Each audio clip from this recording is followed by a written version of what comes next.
Okay. Now the next exercise we're going to do is prone ball back extension for normal lumbar spine or someone with a hyperlordosis or a really high arched back. So what we're going to do with this exercise is we want to be set up against a wall so we can place our feet on the wall and be able to place our body on the ball. We want to be able to place basically our pelvis on the ball to start.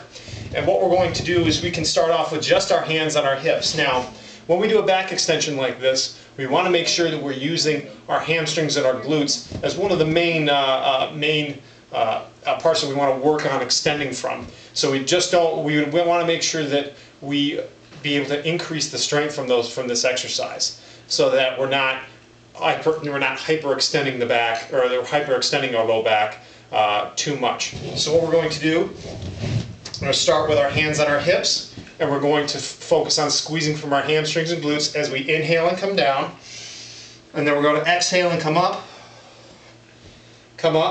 until we feel a full contraction from our hamstrings, glutes, and low back at the same time.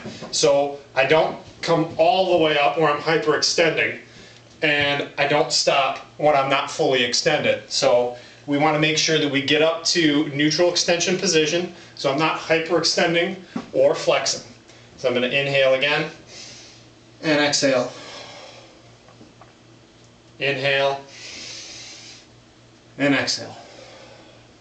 I'm also not allowing my upper back to flex as well, so we keep that upper back extended and the chest up.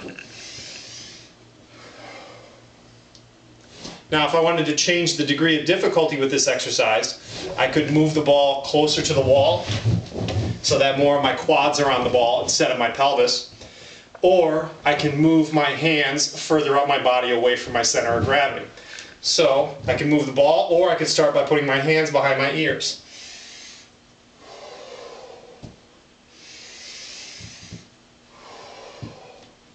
Or arms at a 45-degree angle with thumbs up.